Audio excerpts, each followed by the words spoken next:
Bonjour, je suis content de vous retrouver ici et je vais aller droit au but.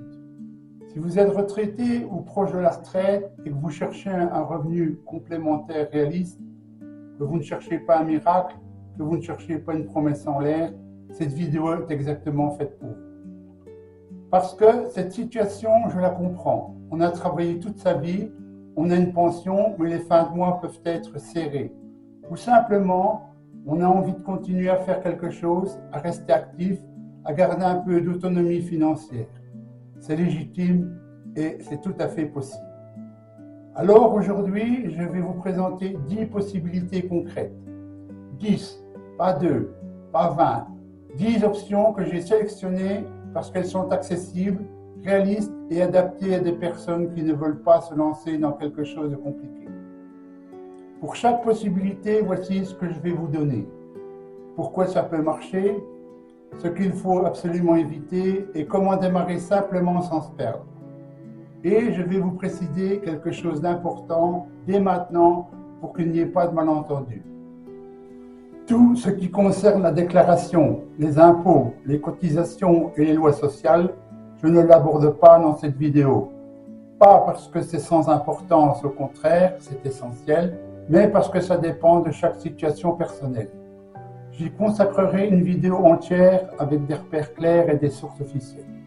Ici, on reste sur les possibilités et la méthode pour démarrer proprement. Eh bien, allons-y. Avant de parler des idées, je veux vous donner 3 règles très simples. Ces 3 règles, si vous les gardez en tête, vous permettent d'éviter la grande majorité des pièges que l'on rencontre quand on démarre. La règle numéro 1, c'est si c'est trop beau pour être vrai, méfiance. Internet est plein de promesses, comme gagner 500 € par jour sans rien faire, ou devenir riche en 2 semaines, ou la méthode secrète que personne ne vous a jamais dit. Je vous le dis clairement, ces promesses-là, ce n'est pas la réalité, ou du moins, ce n'est pas la réalité pour la grande majorité des gens. Un revenu complémentaire, ça se construit. Ça prend du temps et c'est pour ça que c'est solide. Méfiez-vous de tout ce qui promet le contraire. La règle numéro 2, on doit commencer petit. Pas besoin de grosses dépenses pour démarrer. Pas besoin d'acheter une formation à plusieurs centaines d'euros, ni d'investir dans du matériel coûteux avant d'avoir fait un seul euro. On teste, on apprend, on ajuste. Petit à petit, c'est comme ça qu'on avance sans risque. Si une idée vous attire, vous pouvez toujours commencer avec ce que vous avez déjà. Un téléphone, un ordinateur, du temps, de l'expérience. C'est souvent suffisant pour le premier pas. La règle numéro 3 est qu'il vaut mieux être régulier plutôt que de chercher la perfection. Voilà la règle qui fait peut-être la plus grande différence. Mieux vaut avancer un peu chaque semaine de façon régulière que vouloir faire quelque chose de parfait et finalement ne jamais rien commencer. La perfection est l'ennemi de l'action, et l'action, même imparfaite, vaut toujours mieux que l'immobilité. Donc, retenez ces 3 règles. Méfiance face aux promesses excessives, on commence petit et on avance régulièrement. Ce sont vos 3 boucliers. Avant de rentrer dans le détail des 10 possibilités, je veux vous donner un repère simple, juste pour vous permettre de vous situer et de voir que les chiffres dont on parle sont vraiment accessibles. Prenons un exemple concret. Si vous visez 200 € par mois, ce qui est un objectif courant et très raisonnable, ça fait 50 € par semaine. Et 50 € par semaine, c'est quoi concrètement? Ça peut être 2 petites prestations dans la semaine, ou quelques ventes d'objets sur le Bon Coin ou Vinted, ou un mélange de plusieurs options que vous combinerez progressivement.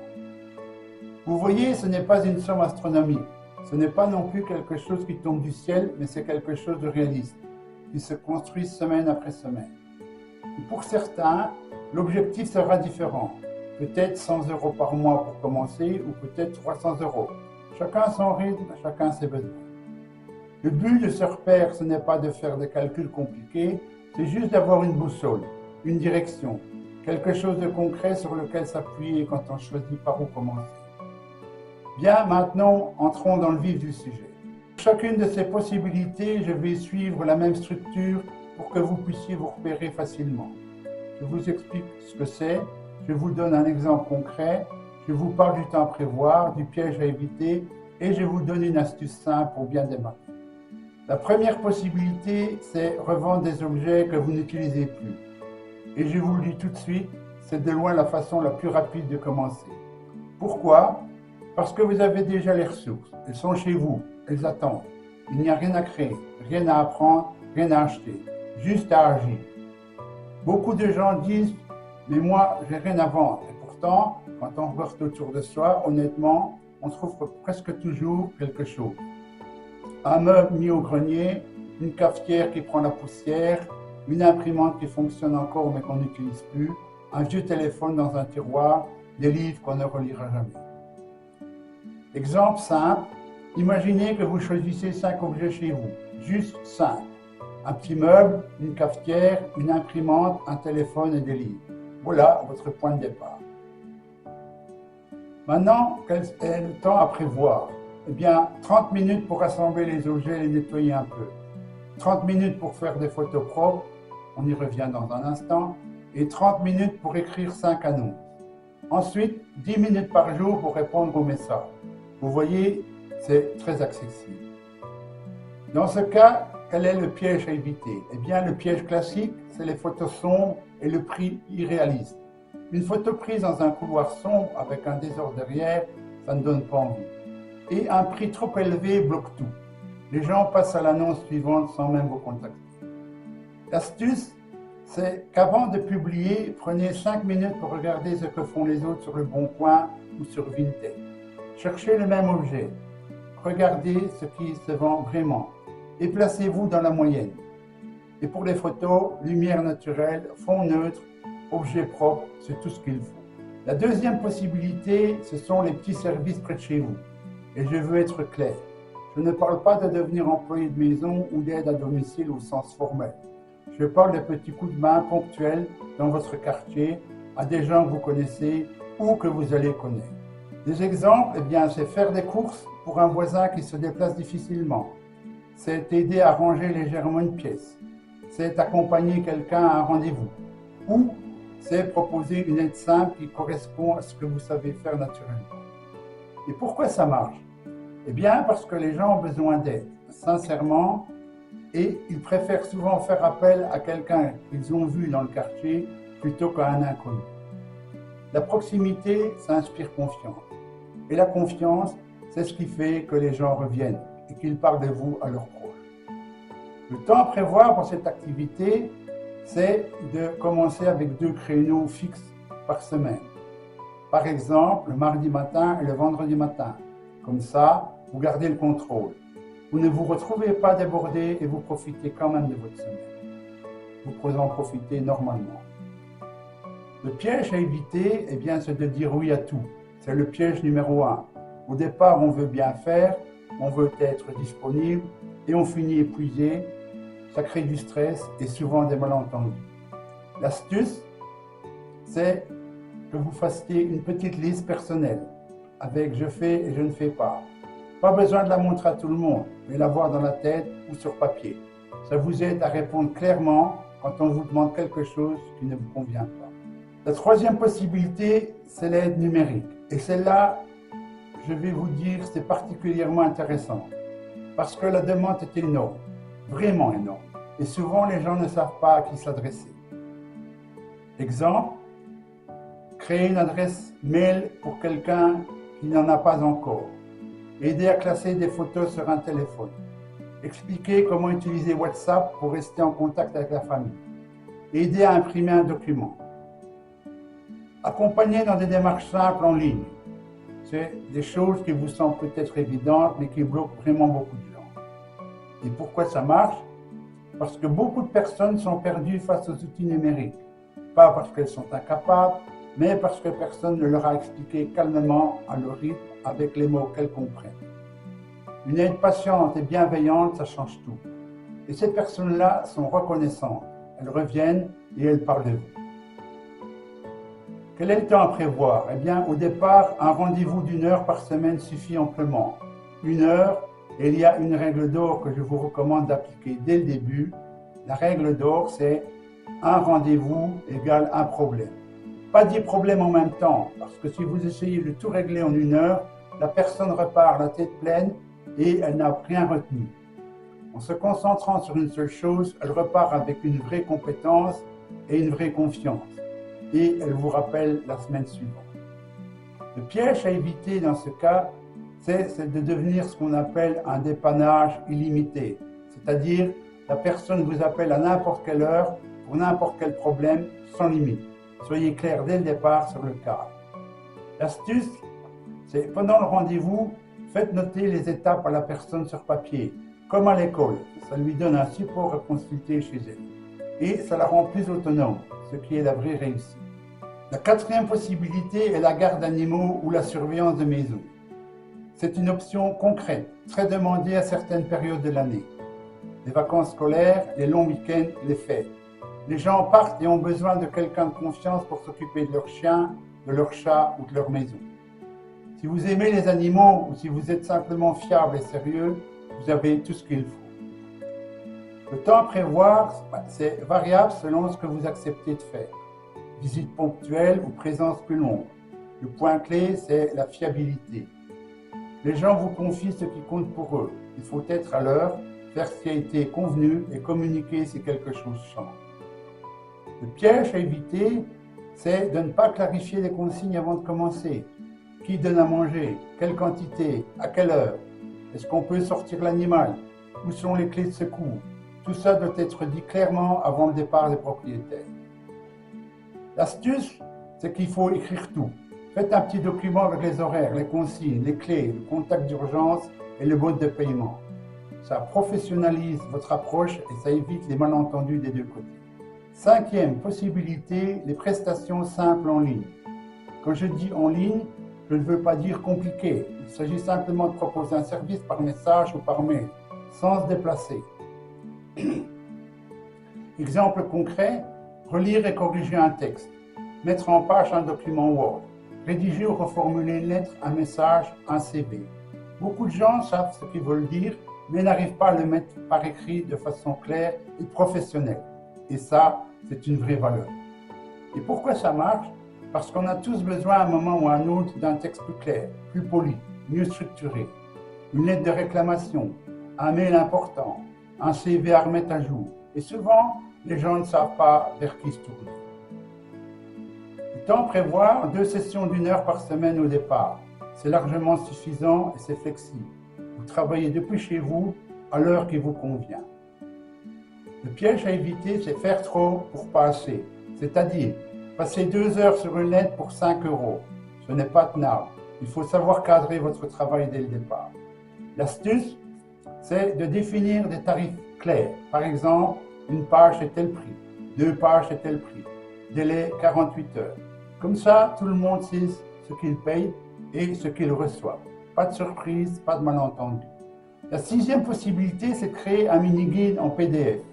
Et j'insiste sur le mot mini. Je ne parle pas d'un livre, je parle de 5 à 15 pages. Court, utile, pratique. Quelque chose qui répond à une question précise que les gens se posent vraiment. Exemple de sujet, des recettes économiques pour la semaine, des astuces anti-gaspillage, un guide de rangement simple, les bases du jardinage en appartement, une méthode d'organisation personnelle. Vous choisissez un sujet que vous connaissez ou que vous pouvez apprendre facilement et vous le mettez sur papier. Pourquoi ça marche? Parce qu'un guide utile se vend, surtout s'il résout un problème précis. Les gens n'achètent pas un guide parce qu'il est beau, ils l'achètent parce qu'il leur rend un service concret. Maintenant, pour le temps, il faut compter 1 à 2 semaines en avançant tranquillement. Pas besoin de tout faire d'un coup, 1 page par jour et en 2 semaines, c'est fait. Le piège à éviter, c'est de vouloir faire un gros livre. C'est le piège classique. On commence un guide de 5 pages et on se dit « Ah, mais je pourrais rajouter ça et puis ça ». Et on n'avance plus. Restez court, restez utile. Un guide, c'est une promesse simple. Par exemple, 10 solutions pratiques pour réduire vos coûts de 30%. Une promesse claire, un résultat attendu, c'est tout ce qu'il faut pour donner envie. La septième possibilité, ce sont les ateliers locaux. Là, on monte d'un cran dans l'organisation, mais les retours sont souvent très positifs parce qu'il y a un vrai contact humain. Exemple concret, une initiation au smartphone pour des personnes qui viennent de l'acheter et ne savent pas où commencer. Un atelier classer ses photos. Une session les bases d'Internet ou même une introduction très simple à l'intelligence artificielle. Comment lui poser une question, ce qu'elle peut faire au quotidien. Et pourquoi ça marche? Eh bien parce qu'en petit groupe, les gens apprennent mieux. Ils se sentent moins seuls face à leurs questions. Ils voient que les autres ont les mêmes difficultés et cette ambiance bienveillante rassure.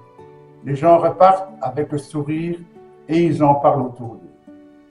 Le temps prévoir pour cela, eh bien, il faut prévoir 2 heures de préparation à la maison pour structurer votre contenu. Ensuite, 1h30 d'atelier avec le groupe et 30 minutes supplémentaires pour les questions.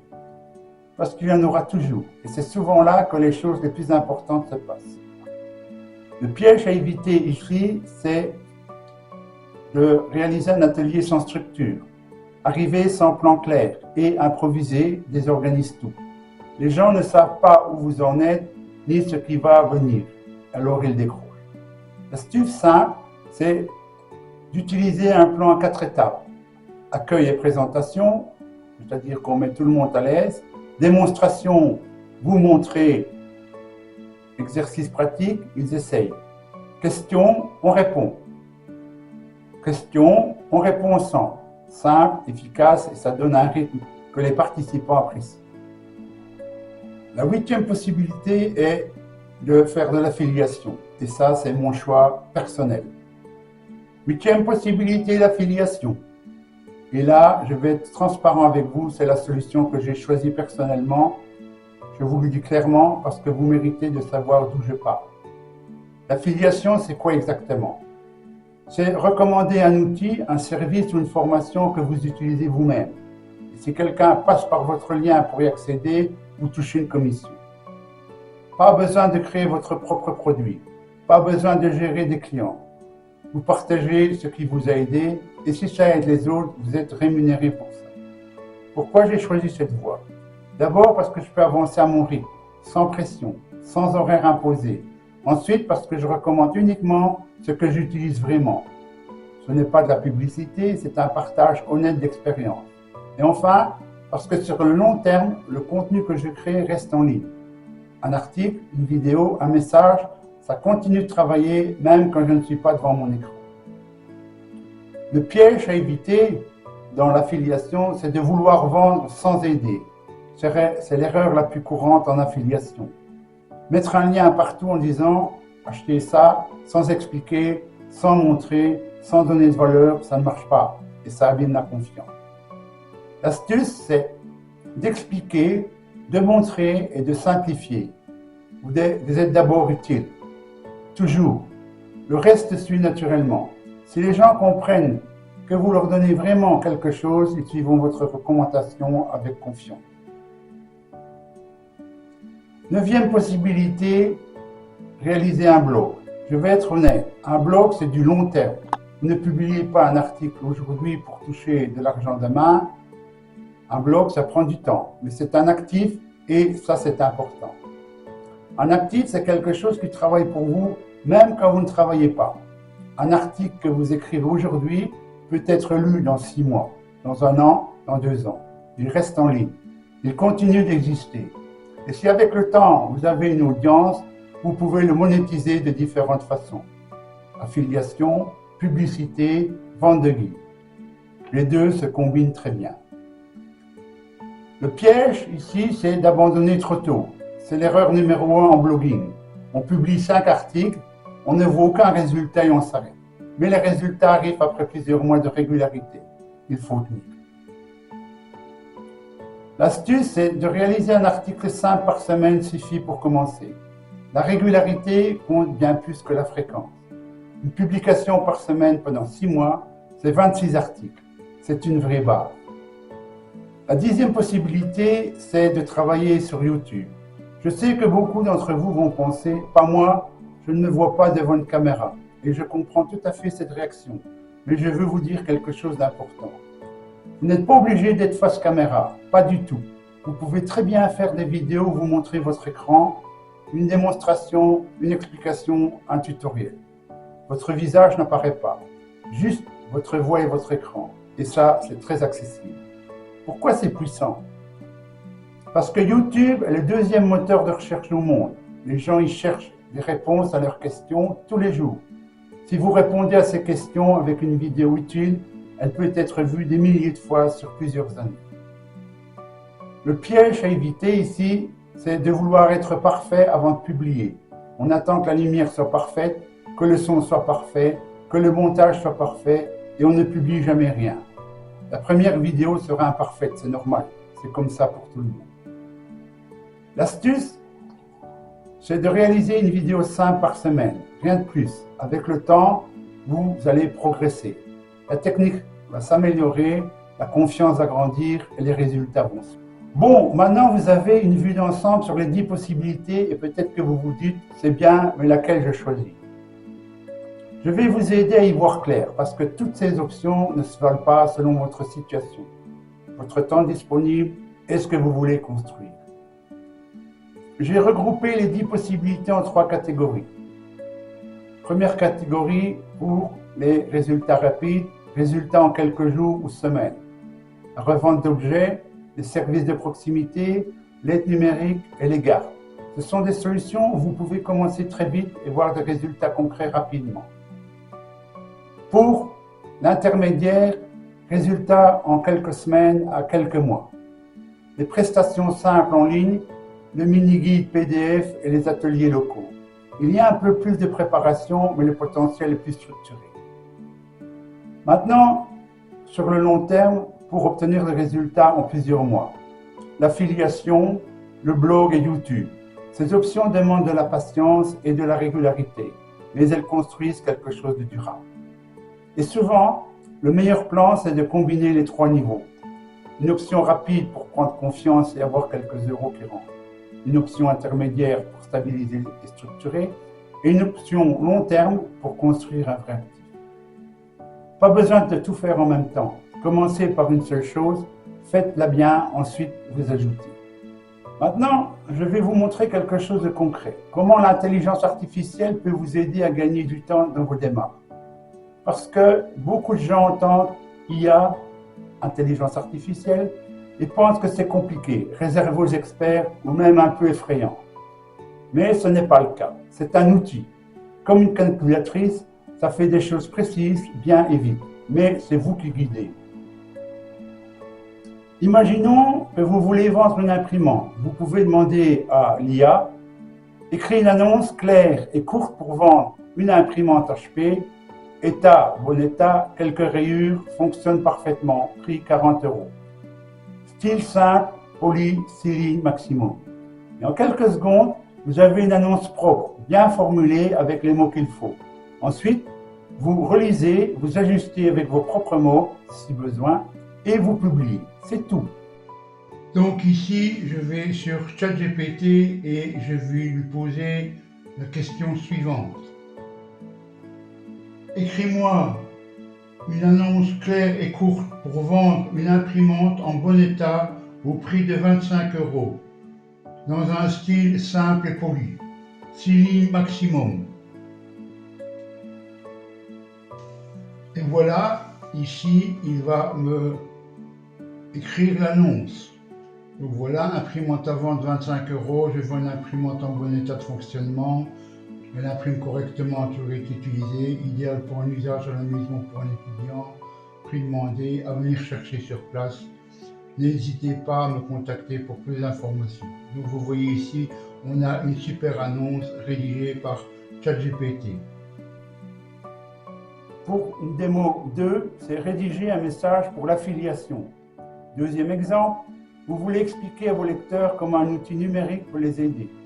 Vous demandez à l'IA, écrire un message pédagogique pour expliquer à un senior comment le nom de l'outil peut l'aider à gagner du temps au quotidien, sans promesse d'argent. Ton rassurant, simple et bienveillant, 10 lignes maximum.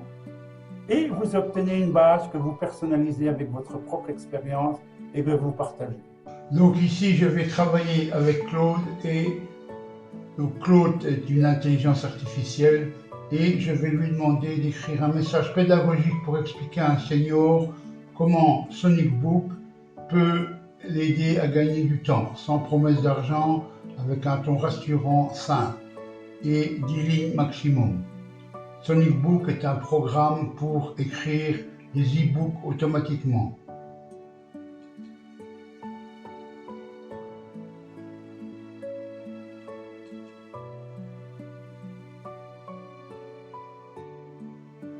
Donc ici, il explique ce qu'il est en train de faire. Et voilà, il m'a écrit un message. Bonjour, vous avez du mal à trouver du temps pour tout gérer au quotidien. SonicBook est là pour vous simplifier la vie. Avec SonicBook, plus besoin de chercher pendant des heures, tout est regroupé en un seul endroit, facile d'accès depuis votre téléphone ou votre ordinateur. Pas besoin d'être expert en informatique, l'application, etc. Essayez à votre rythme, nous sommes là si vous avez des questions. Donc ici, vous voyez qu'il m'a fait ce que je lui ai demandé, c'est-à-dire un message en 10 lignes maximum. L'IA n'est pas un bouton magique. Ce n'est pas elle qui fait tout à votre place. C'est un assistant. Vous posez la question, elle propose une base et vous affinez. C'est comme travailler avec quelqu'un de très rapide, très disponible et très patient. Voilà, on arrive à la fin de cette vidéo. Vous avez maintenant 10 possibilités réalistes pour générer un revenu complémentaire, des solutions concrètes, sans démarrage coûteux, sans formation longue. Des choses que vous pouvez commencer avec ce que vous avez déjà, du temps, de l'expérience, de la bonne volonté. Mon conseil, si je devais vous en donner un seul, c'est commencer simple, commencer petit et avancer régulièrement. Ne cherchez pas à tout faire en même temps. Choisissez une option, juste une, et faites le premier pas. Parce que le premier pas, c'est toujours le plus difficile, mais c'est aussi le plus important. J'ai 2 questions pour vous. Répondez en commentaire et ça va m'aider vraiment. Quel est votre objectif mensuel? 100 €, 200 € ou 300 €? Et parmi les 10 possibilités, laquelle vous attire le plus? Vos commentaires vont m'aider énormément à préparer les prochaines vidéos et en lisant vos réponses, je comprends mieux ce dont vous avez besoin. Et si vous voulez aller plus loin, je prépare un petit guide gratuit, les premières étapes pour démarrer sans se perdre. Un document simple et pratique pour vous aider à passer à l'action concrètement. Dites-moi en commentaire si cela vous intéresse. Dans la prochaine vidéo, on parlera de la partie déclaration, impôts et lois sociales. Je sais que c'est un sujet qui inquiète beaucoup de monde, alors on va le regarder calmement ensemble, avec des repères simples et des sources officielles. Rien de compliqué, juste ce qu'il faut savoir pour avancer sereinement. Merci d'avoir regardé jusqu'ici. Prenez soin de vous et à très bientôt. Generate by AI. Generate by AI.